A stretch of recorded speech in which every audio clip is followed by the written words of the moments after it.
कि जिस हिसाब से छात्रों पर AK-47 से गोलियां चलाई गई पूरे देश में, इससे पहले भी बड़े से बड़े आंदोलन हुए, लेकिन आज तक किसी पर AK-47 जो है सीने पे तान के, खासतौर पे जो मासूम छात्र जो अपने अधिकार के लिए लड़ रहे थे, सरकार चाहे बिहार सरकार के मुख्यमंत्री हो या देश के प्रधानमंत्री हो या अमित शाह, सभी लोगों ने मुंह में दही जमा बैठने का काम किया। जब बातें बढ़ी तो एक मामूली से सिपाही को सस्पेंड करके पल्ला झड़ने की बात हुई। यानी साफ है ये लोग जवाब देने से इसलिए बच रहे हैं क्योंकि इनकी चोरी जो है पकड़ी गई कि भाई ऐसी निकम्मी सरकार जो छात्रों पर गोलियां चलाने का काम करती है, एक SP का भी निलंबन नहीं ये करा सकते। पटना की सड़कों पर 19 अगस्त को महासंग्राम होने वाला है, क्योंकि नेता प्रतिपक्ष तेजस्वी यादव अपने विधायकों के साथ, अपने सांसदों के साथ और MLCs के साथ पटना की सड़कों पर उतरने वाले हैं। दरअसल AK-47 से जुड़ा हुआ मामला आपको मालूम है कि सिवान में किस तरीके से पुलिसकर्मी के द्वारा AK-47 से गोली चलाई गई।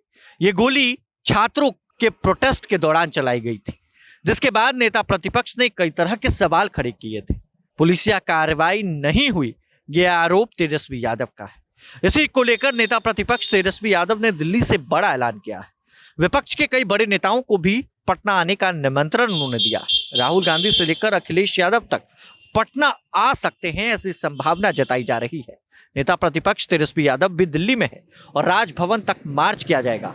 राजद कार्यालय से लेकर राजभवन तक एक विशाल मार्च होगा, जिसमें तमाम राष्ट्रीय जनता दल के विधायक, MLC और सांसद शामिल होंगे।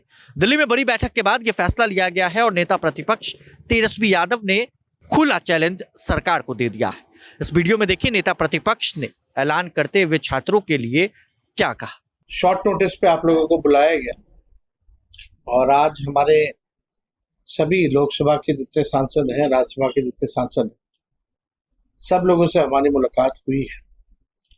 और कई दिनों से पार्लियामेंट चल रहा था और पार्लियामेंट में सबसे बड़ा जो इशू था कि जिस हिसाब से छात्रों पर AK-47 से गोलियां चलाई गई, बिहार की धरती पे जो हुआ वो पूरे देश ने देखा और पूरा देश ये जानना चाहता है कि ये अद्भुत और पहली बार ऐसी स्थिति बनी पूरे देश में। इससे पहले भी बड़े से बड़े आंदोलन हुए, लेकिन आज तक किसी पर AK-47 जो है सीने पे तान के, खासतौर पे जो मासूम छात्र जो अपने अधिकार के लिए लड़ रहे थे, उनको निशाना लगाया गया। तो आखिर ये किसके आदेश पे हुआ?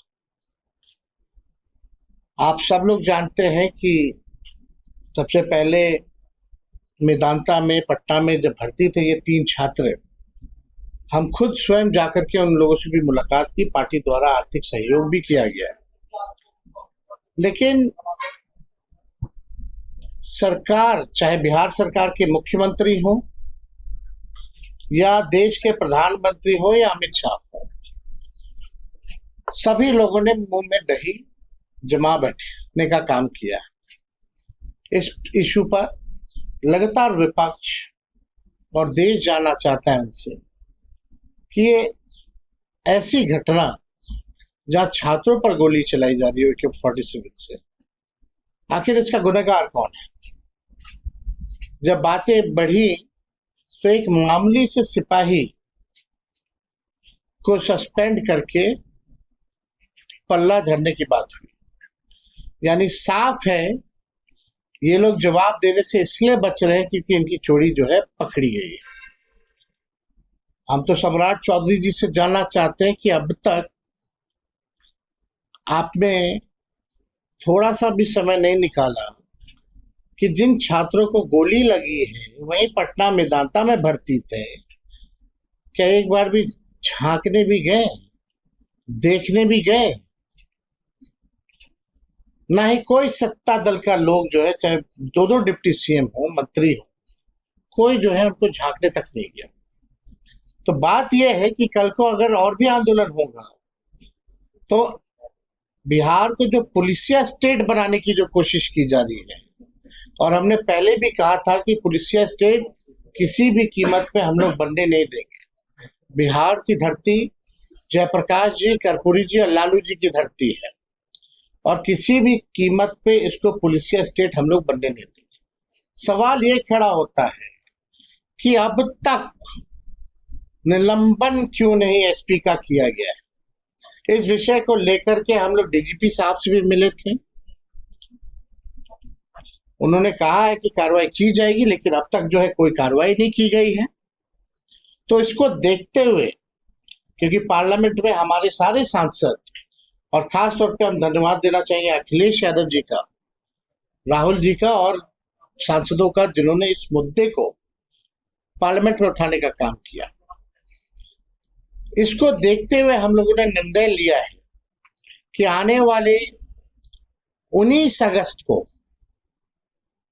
11 बजे से हम सभी पार्टी के जितने एमएलए हैं, विधायक हैं, एमएलसी हैं, पार्टी के जितने कार्यकर्ता हैं, हम सब लोग जो है पार्टी दफ्तर से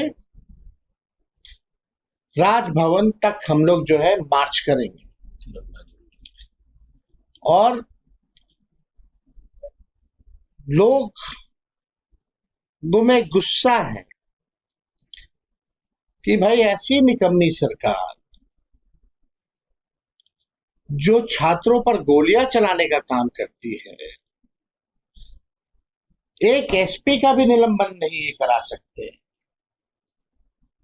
और इसमें तो बाकायदा सम्राट चौधरी जी को, माननीय मुख्यमंत्री जी को तो आके माफी मांगना चाहिए कि अगर वो 3 छात्र को गोली लगी, किस्मत अच्छी थी उन तीनों की कि एक इंच से आधे इंच से उनकी जान जो है बच गई। अगर उनका जान जाता तो इसका जिम्मेदार और दोषी कौन होता? सम्राट चौधरी जी तो कुछ बोले ही नहीं इस पे, ना ही अमित शाह, ना ही देश के प्रधानमंत्री। तो ये मामला जो है, हम लोग सब, क्योंकि दिल्ली पार्लियामेंट के लोग, दिल्ली विपक्ष के लोग साथ बैठ के बैठकें भी करते हैं, तो सब लोग संपर्क में भी हैं।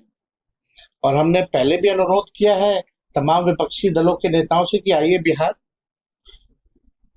और लोगों को, छात्रों को न्याय दिलाया जाए और एक मिसाल पेश किया जाए कि आगे से किसी सरकार की हिम्मत ना हो कि किसी आंदोलनकारी के ऊपर गोलियां बरसाई जाए।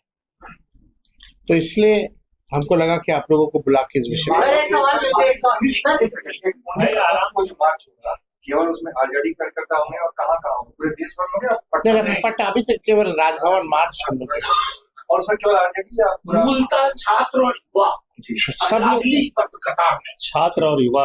गृह मंत्री जी ने स्पष्ट तौर पर कहा है कि 3 मई तक का समय दिया, आपने जो सवाल देना है पक्ष में सवाल दीजिए, कल सभी सवालों का जवाब दूंगा। नहीं देखिए प्रभातखबर.com, विश्वास वही, रफ्तार नहीं।